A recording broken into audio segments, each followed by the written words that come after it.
ಬಾಗಲಕೋಟೆ ಉಪಚುನಾವಣೆ ಸದ್ಯಕ್ಕೆ ಈಗ ಮುಕ್ತಾಯಗೊಂಡಿರುವಂಥದ್ದು. ಸೊ ರಿಸಲ್ಟ್ಗಾಗಿ ವೇಟ್ ಮಾಡ್ತಿದ್ದಾರೆ ಬಾಗಲಕೋಟೆಯ ಸಮಸ್ತ ಜನ.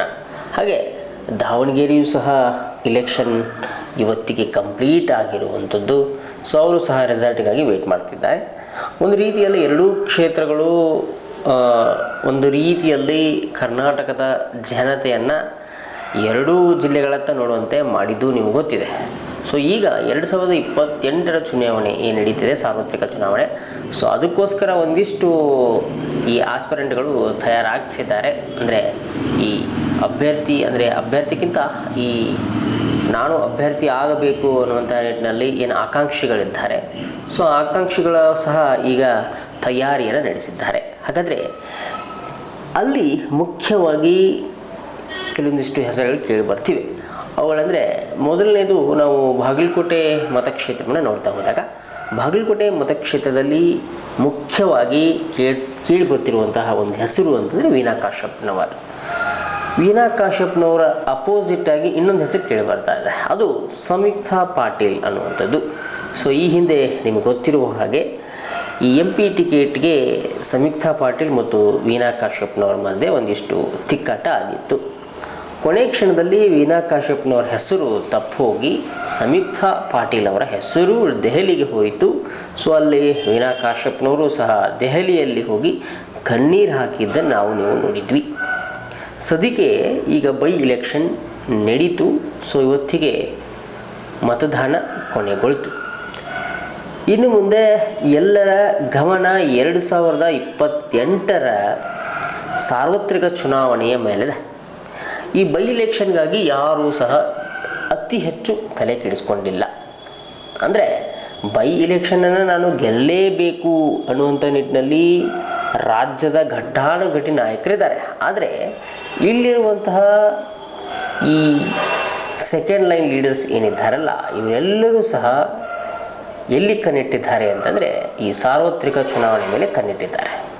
ಸೊ ಸಾರ್ವತ್ರಿಕ ಚುನಾವಣೆಯಲ್ಲಿ ನಾವು ಅಭ್ಯರ್ಥಿ ಆಗಲೇಬೇಕು ಅನ್ನುವಂತಹ ನಿಟ್ಟಿನಲ್ಲಿ ಈಗ ಆಲ್ರೆಡಿ ತಮ್ಮ ಕಾರ್ಯವನ್ನು ಸಹ ಪ್ರಾರಂಭ ಮಾಡಿದ್ದಾರೆ.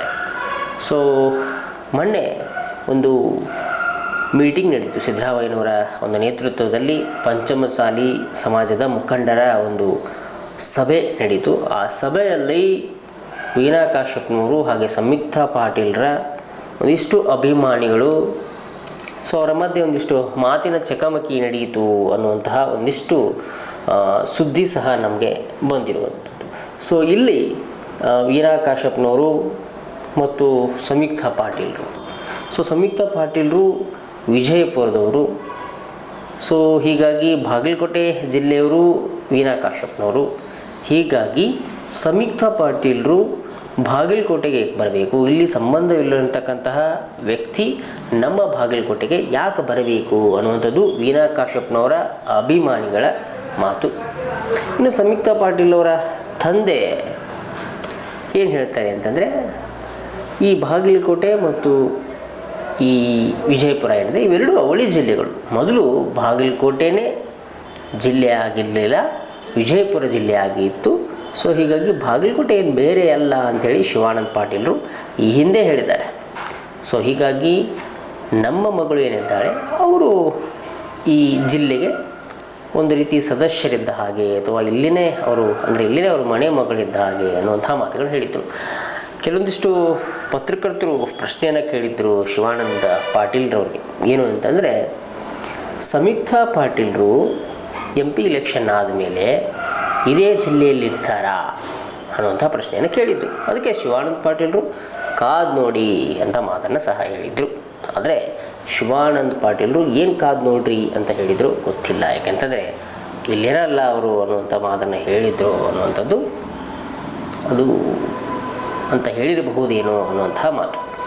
ಯಾಕೆಂತಂದರೆ ಆ ಪತ್ರಕರ್ತರು ಪ್ರಶ್ನೆ ಕೇಳ್ತಾರೆ, ಶಿವಾನಂದ ಪಾಟೀಲ್ರೇ ನಿಮ್ಮ ಮಗಳೇನಿದ್ದಾರೆ ಸಂಯುಕ್ತಾ ಪಾಟೀಲ್ರವರು ಇದೇ ಜಿಲ್ಲೆಯಲ್ಲಿ ಅಥವಾ ಇಲ್ಲೇ ಮನೆ ಮಾಡ್ಕೊಂಡಿರ್ತಾರಾ, ಅಥವಾ ಈ ಬಾಗಲಕೋಟೆಗೆ ಸಂಬಂಧಪಟ್ಟಂತೆ ಏನಾದರೂ ಸಮಸ್ಯೆಗಳಿದ್ದರೆ ಅವುಗಳನ್ನು ಪರಿಹರಿಸುವಂತಹ ನಿಟ್ಟಿನಲ್ಲಿ ಏನಾದರೂ ಕೆಲಸವನ್ನು ಮಾಡ್ತಾರಾ ಅನ್ನುವಂಥ ಮಾತುಗಳನ್ನ ಕೇಳ್ತಾರೆ.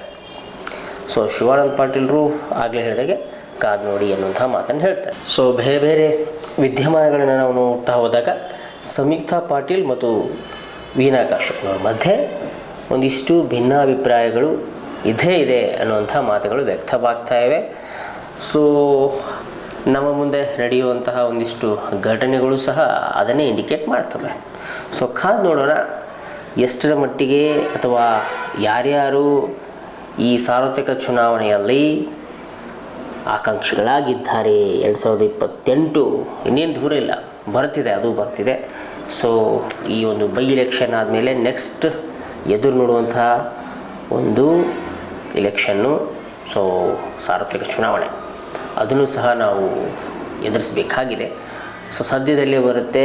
ಈ ಸೆಕೆಂಡ್ ಲೈನ್ ಲೀಡರ್ಸ್ ಏನಿದ್ದಾರಲ್ಲ ಅಥವಾ ಈ ಆಕಾಂಕ್ಷಿಗಳೇನಿದ್ದಾರಲ್ಲ, ಸೊ ಅವರು ಈಗಲಿಂದನೇ ವರ್ಕನ್ನು ಶುರು ಮಾಡಬೇಕಾಗತ್ತೆ. ಯಾಕೆಂತಂದರೆ ಬಾಗಲಕೋಟೆ ಜನ ಎಲ್ಲವನ್ನು ಗಮನಿಸ್ತಾ ಇರ್ತಾರೆ. ಸೊ ಎಲ್ಲವನ್ನು ಗಮನಿಸಿ ಒಂದು ತೀರ್ಪನ್ನು ಕೊಡುವಂತಹ ನಿಟ್ಟಿನಲ್ಲಿ ಒಬ್ಬ ಅಭ್ಯರ್ಥಿಯನ್ನು ಆಯ್ಕೆ ಮಾಡ್ತಾರೆ 2028ರಲ್ಲಿ. ಅನೇಕ ಜನ ಇದ್ದಾರೆ ಆಕಾಂಕ್ಷಿಗಳು. ಸದ್ಯದಲ್ಲೇ ಅವುಗಳನ್ನು ರಿವೀಲ್ ಮಾಡುವಂತಹ ಒಂದು ಪ್ರಯತ್ನಕ್ಕೆ KTTV ಮುಂದಾಗುತ್ತೆ.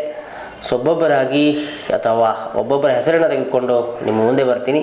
ಸೊ ಅವರ ಒಂದು ಪರಿಚಯವನ್ನು ಮಾಡ್ತಾ ಹೋಗ್ತೀನಿ. ಹಾಗೆ ಅವರ ಒಂದು ಸಂದರ್ಶನಗಳನ್ನು ಸಹ ನಮ್ಮ KTTV ಕನ್ನಡದಲ್ಲಿ ಮಾಡ್ತಾ ಹೋಗ್ತೀನಿ. ಅವರು ಯಾರು, ಅವರು ಏನು ಹೇಗಿದ್ದಾರೆ, ಅವರ ಹಿಂದಿನ ಒಂದು ಇತಿಹಾಸ ಹೇಗಿದೆ, ಅವರ ಮನೆತನದ ಇತಿಹಾಸ ಹೇಗಿದೆ, ಅಥವಾ ಅವರು ಸಾಮಾಜಿಕವಾಗಿ ಹೇಗಿದ್ದಾರೆ ಅನ್ನುವಂತಹ ಅಂಶಗಳೆಲ್ಲ ನಿಮ್ಮ ಮುಂದೆ ಬಿಚ್ಚಿಡುವಂತಹ ಕೆಲಸವನ್ನು KTTV ಕನ್ನಡ ಮಾಡುತ್ತೆ.